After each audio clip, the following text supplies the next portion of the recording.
네 번째 소식, 오늘의 7위입니다. 조국 전 법무부 장관이 오랜만에 모습을 드러냈는데 침묵했습니다. 아내 정경심 전 동양대 교수의 형 집행정지 신청이 불허된 것에 아무 말도 하지 않았습니다. 보시죠. 조국은 억울하다. 정경심도 억울하다. 정경심 교수님 형 집행정지 불허되는데 입장 없으실까요? 지금 몸 상태는 어떠세요? 물러나주세요.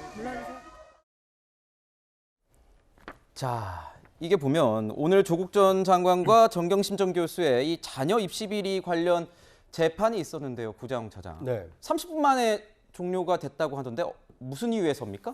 이 정경심 교수가 지금 이제 재판을 받고 있는 상황인데, 그런데 실제로 이제 디스크 파열이라든지 이제 여러 가지 이게 병이 악화가 되면서 네. 장시간 앉아서 재판을 받기가 좀 어려운 상황이었다고 합니다. 네. 보도에 따르면 가만히 앉아 있지 못하고 이제 엎드려 있거나 이제 이런 여러 가지 좀 불편한 모습을 보다 보니까 재판부가 한 10여 분 정도 이렇게 그 상황을 지켜보다가 오늘은 이것으로 정회하겠다, 다음으로 연기하겠다라고 하면서 이 재판이 30분 만에 종료가 됐다고 합니다. 재판부가 봐도 문제가 있어 보였다는 식으로 저희가 좀 들리는데, 조국 전 장관의 주변인들의 이 최근 이야기를 들어보면 정경심 전 교수의 건강이 정말 좋지 않은 것 같습니다. 형이 너무 과도하잖아요. 4년이나 이 감옥살이 할 만큼의 그런 정도는 아니라고 보고요. 무엇보다도 워낙 정 교수가 건강이 안 좋았고, 이건 정말 인도주의적인 차원에서 이건 봐야 된다. 정경심 교수도 검토를 했으면 좋겠습니다. 수감돼서 살고 있는데 건강도 그렇고 상당한 수감 생활을 했기 때문에 용서해 주는 것이 좋지 않을까, 저는 그렇게 생각합니다. 그런데 이현종 의원께서 보시기엔 어떻습니까? 지금 상황에서는 수감 중에도 충분히 치료가 가능하다, 이렇게 검찰이 판단을 하고 있는 것 같아요. 이게 검찰이 그냥 검사들이 판단하는 게 아니거든요. 네. 형집행정지 심의위원회라고 있습니다. 네. 여기는 전문 의사들이라든지 이런 사람들이 있어서 전문적으로 여기서 평가를 내리고, 검찰은 이 평가에 따라서 이제 집행만 하는 거거든요. 근데 정경심 교수가 원래 이제 눈이 굉장히 안 좋았습니다. 예전에 한번 교통사고를 당한 적이 있어서. 네. 그리고 이제 이 수감 이후에도 허리 디스크가 파열이 돼서 여러 차례 이제 수술을 권고받는 적이 있다고 그래요. 근데 이제 그래서 형 집행정지를 신청을 했는데, 지금 우리나라가 형 집행정지를 할 경우에는 여러 가지 조건들이 있습니다. 굉장히 병으로 인해서 어떤 이 수감생활 하기 어려울 경우에, 네. 또 70세 이상일 경우에, 또 임산부일 경우에 등등해서 이제 형 집행정지 할 수 있는 요건이 되어 있는 거거든요. 근데 아마 이제 지금 정경심 교수 측에서는 굉장히 이게 어렵다라고 이야기를 하는데, 네. 전문가나 의사들이 볼 때는 내부에서 치료, 왜냐하면 지금 그 수감생활 할 때도 내부에 의료시설이 있고, 그 다음에 좀 필요할 경우에 외부의 의료시설에 가서 치료를 받을 수가 있습니다. 이제 아시겠지만 이명박 박근혜 전 대통령 같은 경우도 그런 방식을 통해서 이제 치료를 해왔거든요. 당시에도 형 집행정지를 그다음 요구를 했었는데 그때도 안 된 적도 있어요. 그러니까 우리나라 같은 경우 형 집행정지가 꽤 어렵습니다. 이제 그렇다 보니까 아마 이번에도 형 집행정지가 아직 받을 단계가 아니다, 내부 시설로서 충분히 치료할 수 있다는 판단이 있다 보니까 아마 지금 원래는 이제 재판이 그 형이 확정됐고 조국 전 장관과 관련된 공범 관계가 있습니다. 이제 그 재판을 받는 건데, 네. 아마 오늘 재판을 견디기 어려웠던 모양 같습니다. 네, 지금 보면 이 정경심 전 교수가 다른 재판을 받고 있기 때문에 이 형 집행 정지가 불허된 것 아니냐, 이런 지적도 나오는데 장현주 변호사의 의견은 어떻습니까?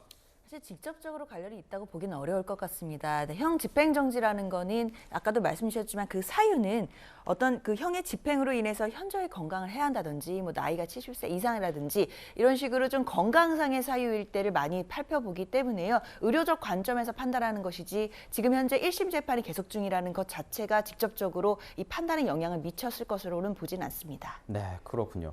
자, 민주당에서는요, 조금 반발하고 있는 모양새입니다. 유독 정경심 전 교수에게만 가혹하다, 이런 얘기를 하고 있습니다.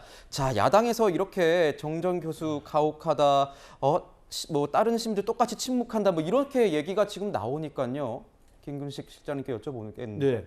또 일각에서는 이것 자체가, 이렇게 옹호하는 것 자체가 뭔가 조국의 강을 못 건넌 그런 모습 아니냐, 이런 얘기도 나오는데요.